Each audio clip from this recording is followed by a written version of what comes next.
こんにちは、こんばんは、サリノです。少し前なんですが、お仕事で長崎に2泊3日しました。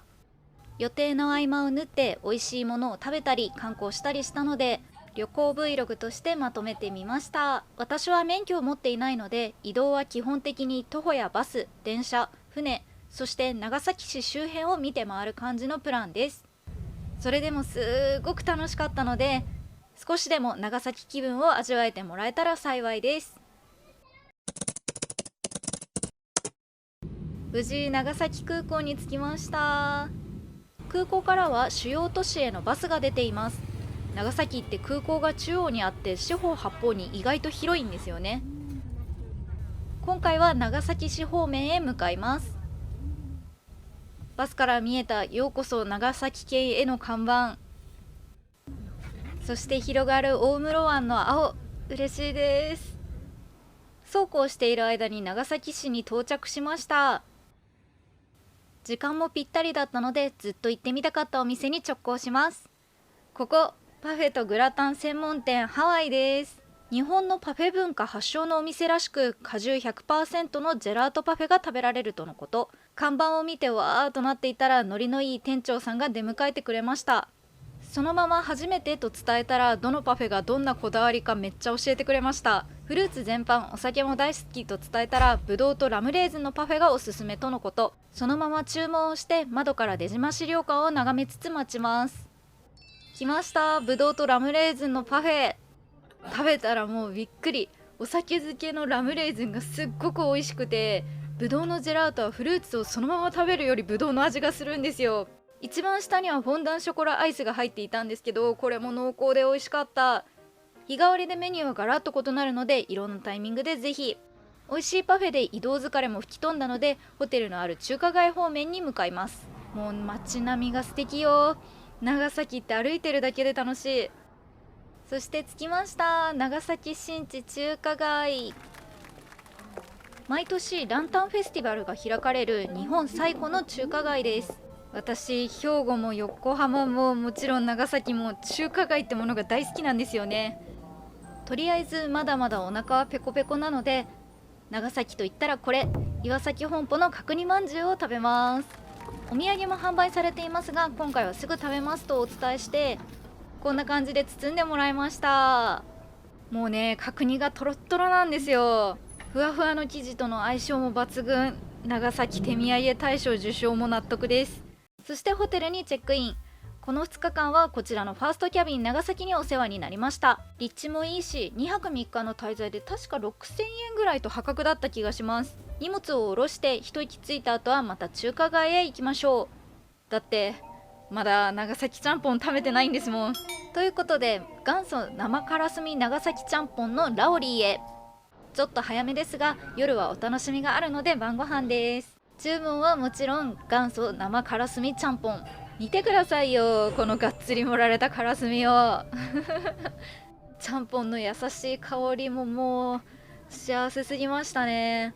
具沢山で食べ応えあって、麺もしっかりしてて美味しかったです。かなり量も多かったのでひたすら食べていた記憶があります。からすみを溶かすとまた独特な味になって、それも美味しかったです。いやー、お腹いっぱい、そしていい感じの時間帯になりました。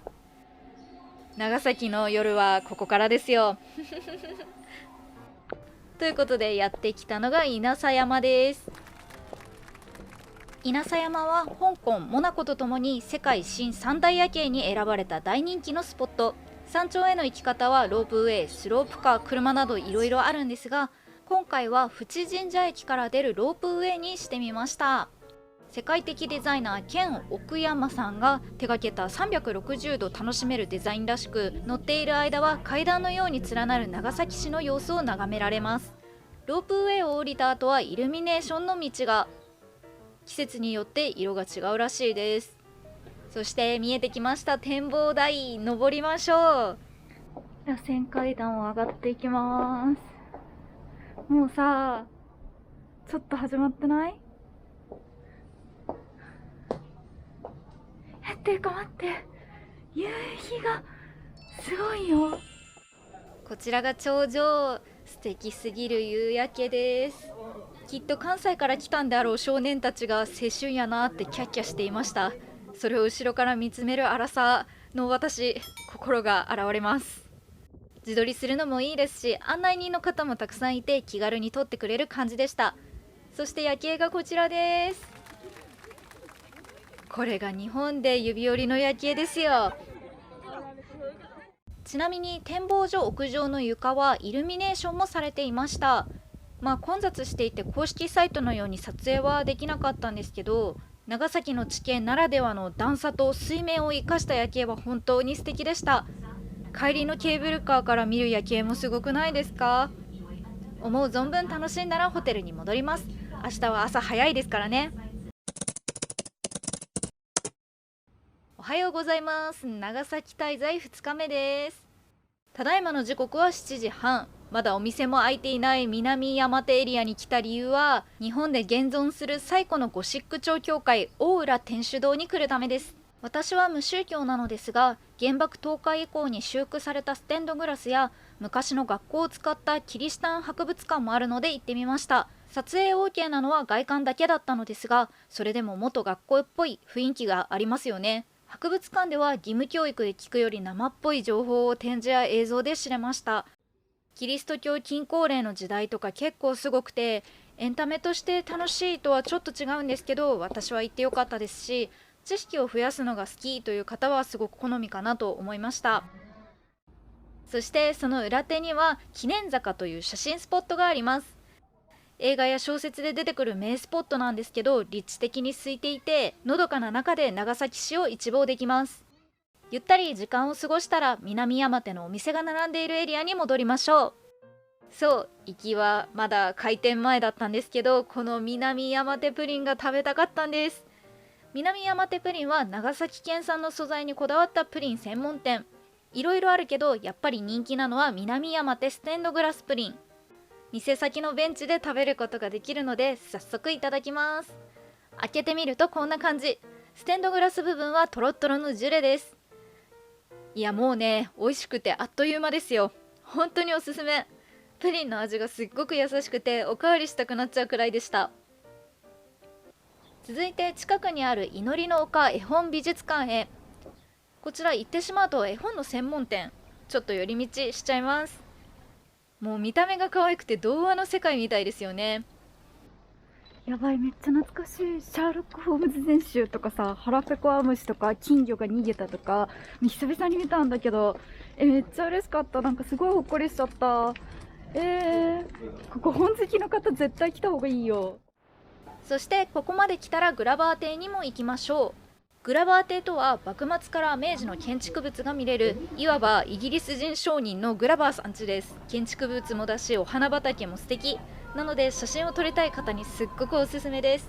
やばい、めっちゃ近代的じゃない？こんな感じだと思ってなかったんだけど、すごい楽ね。なんか館内一周ぐるっとするのに40分近くかかるらしいんですけど、こういう感じだったら比較的ゆっくり行けそう。ということで建物が何軒かあるのでゆっくり見て回ります。中に入るとアンティーク調の家具が展示してありました。こういうの大好きって方もいるんではないでしょうか。かわいい。すごい、なんかシルバニアじゃん。そしてこんな感じで植物も素敵な感じなんです。可愛い写真もたくさん撮れて楽しかったです。ちょっと遅めのお昼は元祖茶碗蒸しヨッソー本店で。こちらは毎日しているライブ配信でリスナーさんにおすすめしてもらった茶碗蒸し専門店。入るとお庭の見える席に通してくれました。素敵。メニューを見るといろいろ定食などもあるようでしたが、今日はやっぱりお一人前にしました。グラバー邸で撮った写真を見ていたらあっという間に来ました。蓋を開けると優しい色合いが広がっていて幸福度高いです。もうね、旅行中っていろいろ食べ過ぎて胃もたれしちゃいがちだから、あったかくてツルッツルの茶碗蒸しが染みました。ご飯もあるのでしっかりお腹いっぱい、満足度の高いお昼ご飯でした。そしてこの日の早起きの理由である船に乗りに乗車場へ向かいます。これから軍艦島に行くんです。軍艦島は海底炭鉱のために作られた島です。一時期は東京都の約18倍の人口密度を記録しましたが、現在は無人島です。見た目はもはやラピュタ、ミステリー小説の舞台にもたくさんなっています。この軍艦島に行くにはクルーズ予約が必須。すっごく行きたくて、20日ぐらい前から申し込んで、海が荒れないことをずっと祈ってたんです。発見所にベンチや勾配があって、そこでまったりしていたら時間になりました。船着き場にはたくさんの船があります。席は自由だったので窓際に座りました。クルーズの案内を読みつつ期待を高めます。廃墟なので実際に見て回れる部分は島の4分の1にも足りないけど、でも楽しみ。またこれより本線女神大橋の下通過をいたしまして、徐々に長崎港外の海域へ向け航行いたします。およそ160年の歴史を持つ造船工場です。また現在でも世界トップクラスの技術力を誇る工場として知られております。そして軍艦島が見えてきました。迫力すごくないですか？島で唯一の船着き場に到着。波が強い場所のため城壁のように固められています。そしてね、揺れが本当にすごいんですよ。海が綺麗なんですけど、そんなの見る余裕が全くなかったです。ここで公式サイトが言っていた風が強いと上陸できないって話にすごく納得しました。ガイドさんが気をつけてと声をかけてくれる中、恐る恐る上陸します。上陸するとそこからすぐに広がる廃墟。見学で通るのはしっかりコンクリートで整備された道なので歩きやすい感じですが、目の前には遺跡のような光景が広がっています。めっちゃいいじゃん。すごいロマンを感じるんだけど、やばない？島に滞在中は要所要所でガイドさんが説明をしてくれます。聞いていたら実際に島で生まれ育った方だそうで、学校はどうだったとか、波で海水が入るから植物はビルの屋上でしか育たないとか、ここに住むのは炭鉱者とその関係者が多いわけですが、危険の伴う重労働である分、国からの金銭的補助があるとか、時代的に戦争の存在が垣間見える防空壕などの施設があるとか、そういうリアルなお話を伺えたのが本当に良かったなと思いました。ちなみに上陸後は船でぐるっと一周しながらお話を聞けます。波が高い場合はこの周遊クルーズのみになります。天候に左右されますが、今もなお軍艦島は崩れているのでお早めにぜひ。軍艦島から戻った後はカフェで小休憩。行ったのは長崎駅の中にあるカフェバー海の。こちらがメニューなんですけど、カフェご飯が美味しそう。ミルクセーキもあって長崎来たしなと迷いました。ただカフェバー海のはこちらのフルーツサンドが人気みたい。フルーツはその時々で違うんですが、この日はイチゴ。サラダと飲み物がついてくるハーフサンドセットにしました。朝早かった分顔が疲れちゃってますけど、程よい甘さで美味しかったです。ハーフとはいえしっかり食べ応えもあったので大満足でした。休憩もお仕事も終えたので、ちょっと長崎市を散策しましょう。向かったのは夕暮れ時の長崎水辺の森公園です。夕日が綺麗なんじゃないかなと思ったんですよね。だからちょっと来てみました。長崎水辺の森公園は長崎駅からすごく行きやすいのにもかかわらず、かなり整備されていて素敵なお散歩スポットです。ずーっと進んでいくと女神大橋のかかる長崎港まで出られます。見えるかな？ちょっとね、動画じゃこれ伝わってないと思うわ。ちょっと技術がなくて申し訳ないんだけど、もう本当に綺麗。すごいよ。綺麗すぎてすっかり暗くなるまで行ってしまいました。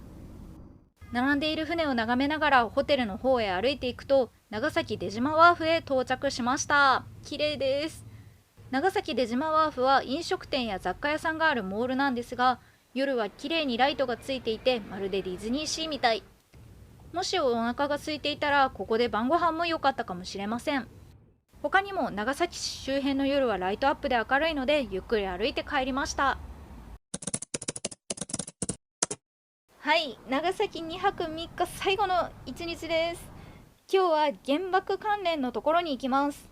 まずはじめに向かったのが長崎原子爆弾落下中心地碑。学生の頃にも来たはずなのに記憶が薄れてしまっていて、被爆当時の地層とか初めて見るような気持ちになってしまいました。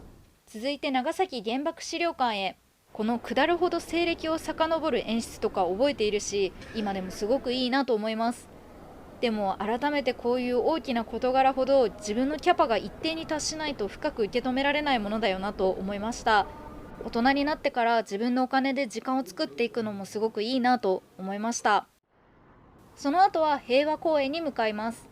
もうね、のどかでいいお天気だったのもすごく染みてしまって、なんかやっぱり海外旅行も好きなんですけど、日本旅行も大好きだなって。特に長崎って楽しい、美味しいって魅力に加えて歴史に触れられる地域だからか、やっぱり旅っていいなと再確認しました。ということで、たくさん歩いたのでお好み焼き松田で休憩。こちらでは12段のソフトクリームが食べられるんです。もうバランスがすごくてさ、お客さん少ないタイミングだし座っててと言ってくださったので、お言葉に甘えて席で食べさせてもらいました。ボリュームたっぷりだし、店長さんがすごく優しくて楽しかったです。そして最後に長崎でお昼を食べて締めましょう。向かったのはレストランフライパン。見てよ、このコメントのフレンドリーさ。すごく行きたくて、でもタイミングが合わずずっと狙ってたんですよ。入った瞬間、今日はサバ定食がおすすめよとおかみさんが言ってくれました。でも本当に食べたかったので、トルコライスがいいですと顔を通しました。というのもここのトルコライス評判なんです。ついてきたサラダとスープも優しい味ですごく美味しかったです。そして大人のお子様ランチと言われる長崎の B 級グルメトルコライスがこちらです。もう見た目からわかるとんでもないカロリーでもね、本当に美味しかった。いろんなところで食べられるんですけど、ここのはカツがふわふわ、一つ一つも美味しいし、こうやって一口にしちゃうのも幸せなの。味が濃すぎない感じもちょうどよくて、最後まで飽きることなく食べられました。ということで、長崎2泊3日の旅 Vlog でした。もう本当に楽しかった。すごく勉強にもなりました。結構なボリュームですけど、これでも長崎市周辺だけの内容なので、佐世保の方とか五島列島の方にも行きたいですね。以上、少しでも長崎気分を味わってもらえたら幸いです。最後まで見てくださってありがとうございました。皆さんは長崎行ったことありますか？コメントで教えてもらえると嬉しいです。グッドボタンやチャンネル登録も励みになりますので、ぜひよろしくお願いします。ではでは。